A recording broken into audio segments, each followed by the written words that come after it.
Every single person here. There is nothing and no one that will stop me campaigning for Scotland's independence. When I was leaving the chamber, when we were told to either shut up or get out, I looked Dominic Raab and Boris Johnson square in the eyes and I told them, Scotland's independence is happening and there is nothing you can do to stop it.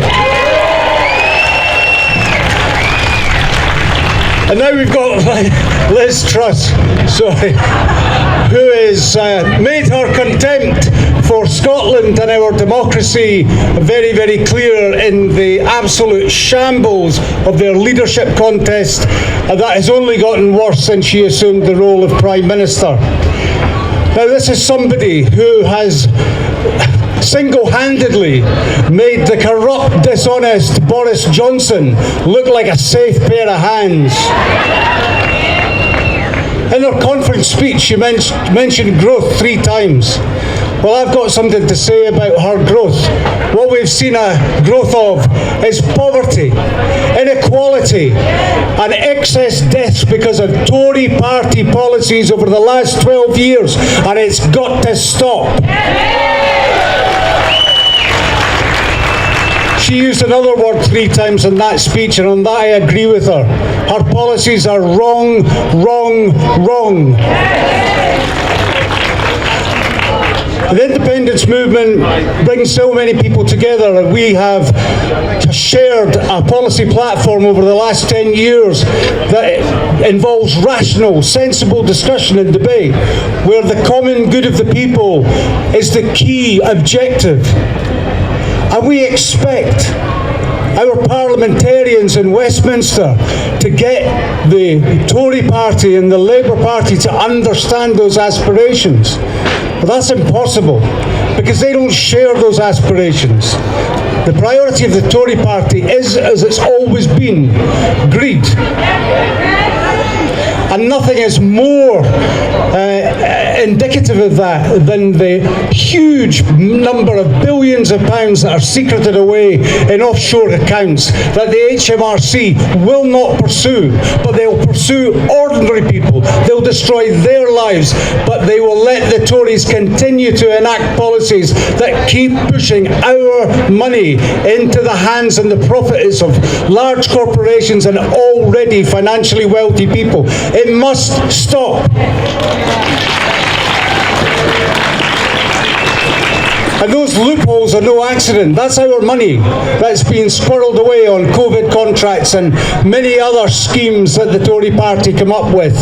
That's what they used to say that we were the fastest growing economy in the G7 during COVID. It was because they were handing over billions of pounds to well-connected rich people. That was where the growth was. Growth in that way is a lie. It's not for the common good. It's not for you and me, but it's our money that's being stolen.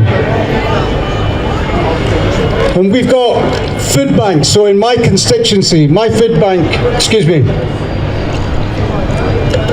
is now struggling to continue. They used to spend £3,000 a month to keep the shelves stocked. It's now costing them over £20,000 a month, and they cannot sustain that. More and more people are turning to food banks. People can't afford to feed their children. They can't afford to pay their mortgage. They can't afford the foreign holidays that they were used to. That insecurity, we must tap into that and show them that there is a different way for an independent Scotland to look after the common good of everyone in our communities. And during this mess, there's a really important question. Where are Labour? Well, I'll tell you where they're not. They're not on the picket lines alongside workers demonstrating for a decent pay for their hard work. And the other thing about the Labour Party is, even if there is a Labour administration in the future with Keir Starmer, their position in Scotland's democracy is no different to the Conservatives. They still deny our voice. They still deny our right for independence. And the reason that this is going to continue is all of this is being discussed within the UK state apparatus. The Scottish Government is an entity of the UK state. The Supreme Court is an entity of the UK state. And Westminster is an entity of the UK state. And if we really expect those institutions to agree to the dismantling of the very state that they are part of, then we're fooling ourselves. We must build an international case for independence.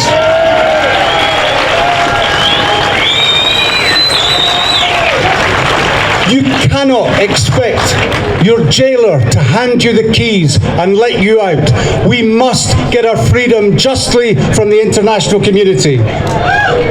We must send MPs to Westminster who don't go there to dot the I's and cross the T's, but are prepared to negotiate our independence and make it clear that enough is enough.